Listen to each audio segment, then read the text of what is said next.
প্রিয় দর্শক আসসালামু আলাইকুম। এমএস কিচেন ইউটিউব চ্যানেল থেকে সবাইকে ওয়েলকাম জানিয়ে আজকের এপিসোডটি শুরু করছি। আমার আজকের এপিসোডে থাকছে মিষ্টি কুমড়া ভাজি রেসিপি।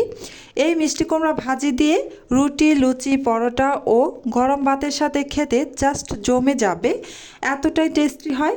আমি আজকে খুব সহজ পদ্ধতিতে এই মিষ্টি কুমড়া ভাজিটা করব। প্রথমে আমি এই মিষ্টি কুমড়া ভাজির জন্য নিয়েছি 500 গ্রাম পরিমাণ মিষ্টি কুমড়া। আমি এগুলোকে ছোট ছোট করে কেটে নিয়েছি। আর নিয়েছি 5টি কাঁচামরিচের ফালি ও 2টি শুকনো মরিচ। নিয়েছি 1/3 কাপ পরিমাণ সয়াবিন তেল। এখানে নিয়েছি মিডিয়াম সাইজের 3টি পেঁয়াজ কুচি, বড় সাইজের একটি রসুন কুচি। আর নিয়েছি 1 চামচের 4 ভাগের 1 ভাগ মরিচের গুঁড়া, 1 চামচের 4 ভাগের 1 ভাগ হলুদের গুঁড়া, 1 চামচের 4 ভাগের 1 ভাগ জিরা ও ধনিয়ার গুঁড়া, 1 চা চামচ নিয়েছি চিনি, স্বাদ মতো লবণ। আর নিয়েছি 1 চা চামচের 4 ভাগের 1 ভাগ কাঁচা জিরা। এবার চুলায় একটা ফ্রাই প্যান বসিয়ে গরম করে এতে 1/3 কাপ পরিমাণ সয়াবিন তেল দিয়ে তারপর 1 চা চামচের 4 ভাগের 1 ভাগ কাঁচা জিরা দিয়ে দিলাম। আর দিয়ে দিলাম 2টি শুকনো মরিচ। সামান্য একটু ভেজে নিয়ে এতে আমি আর দিয়ে দিব একটি বড় সাইজের রসুন কুচি। দিয়ে আবার একটু নেড়েচেড়ে কিছুক্ষণ ভেজে নিয়ে তারপর আমি এতে অ্যাড করে দিচ্ছি পেঁয়াজ কুচি। আমি এখানে 3টি মিডিয়াম সাইজের পেঁয়াজ কুচি করে নিয়েছি। এবার সমস্ত কিছু একসাথে একটু নেড়েচেড়ে ভেজে নেব। পেঁয়াজটা নরম হওয়া পর্যন্ত আমি ভেজে নেব। পেঁয়াজ ভেজে নরম করে নেওয়া হয়ে গিয়েছে। এবার আমি সামান্য একটু পানি দিয়ে দিলাম। এবার গুঁড়া মশলাগুলো অ্যাড করে দিব। এখানে দিয়ে দিব 1 চা চামচের 4 ভাগের 1 ভাগ করে মরিচের গুঁড়া, হলুদের গুঁড়া, ধনিয়া ও জিরার গুঁড়া। আর দিয়ে দিলাম স্বাদ মতো লবণ।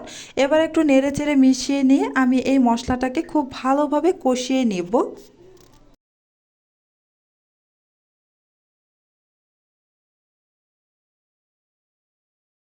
মশলাটা আমার কষিয়ে নেওয়া হয়ে গিয়েছে। প্রথম অবস্থায় দেখতেই পেয়েছেন আমি সামান্য একটু পানি দিয়ে মশলা কষিয়ে নিয়েছি। এবার আমি আরও একটু পানি দিয়ে আমি আবারও মশলাটাকে কষিয়ে নেব। এভাবে পরপর 2বার পানি দিয়ে আমি 2বার মশলাটাকে কষিয়ে নেব। এতে করে মিষ্টি কুমড়া ভাজিটা খেতে অনেক বেশি টেস্টি হবে। এই তো আমি আবারও কষিয়ে নিয়েছি। এবার আমি দিয়ে দিচ্ছি মিষ্টি কুমড়া। আমি এখানে 500 গ্রাম পরিমাণ মিষ্টি কুমড়া নিয়েছি। আমি মিষ্টি কুমড়ার খোসাগুলো ছাড়িয়ে তারপর খুব ভালোভাবে ধুয়ে পরিষ্কার করে তারপর ছোট ছোট কিউব করে কেটে নিয়েছি। অবশ্যই মিষ্টি কুমড়া কেটে নেওয়ার পূর্বে ধুয়ে নেবেন, এতে করে মিষ্টি কুমড়া ভাজার সময় এক্সট্রা পানি উঠবে না। এই তো আমি খুব ভালোভাবে নেড়েচেড়ে মিশিয়ে নিয়ে ঢাকনা দিয়ে ঢেকে দিলাম কিছুক্ষণের জন্য। এই মিষ্টি কুমড়া ভাজিতে একটুও পানি দেওয়া যাবে না। আর কেটে নেওয়ার পূর্বে অবশ্যই ধুয়ে তারপর কেটে নেবেন, এতে করে একটুও পানি উঠবে না আর খেতে অনেক বেশি টেস্টি হবে। কিছুক্ষণ পর আমি ঢাকনা খুলে একটু নেড়েচেড়ে দিচ্ছি। নেড়েচেড়ে নেওয়া হয়ে গিয়েছে। এবার আমি আবারও ঢাকনা দিয়ে ডেকে আরও কিছুক্ষণ অপেক্ষা করব। এভাবে ঢাকনা দিয়ে ডেকে মিষ্টি কুমড়াটা ভাজি করলে খুব দ্রুত মিষ্টি কুমড়া ভাজা হয়ে যায়। এই তো কিছুক্ষণ পর আমি ঢাকনা খুলে এবার আমি এতে কাঁচামরিচ দিয়ে দিলাম, সেই সাথে দিয়ে দিচ্ছি চিনি। এখানে 1 চা চামচ পরিমাণ চিনি দিয়ে দিলাম। চিনিটা অপশনাল, আপনারা চাইলে বাদ দিতে পারেন, কোনো অসুবিধা নেই। তবে মিষ্টি কুমড়াতে একটু চিনি দিলে খুব ভালো হয়, খেতে অনেক বেশি টেস্টি হয়। নেড়েচেড়ে খুব ভালোভাবে মিশিয়ে নিয়ে আমি জাস্ট 2 মিনিটের মতো ভেজে নেব।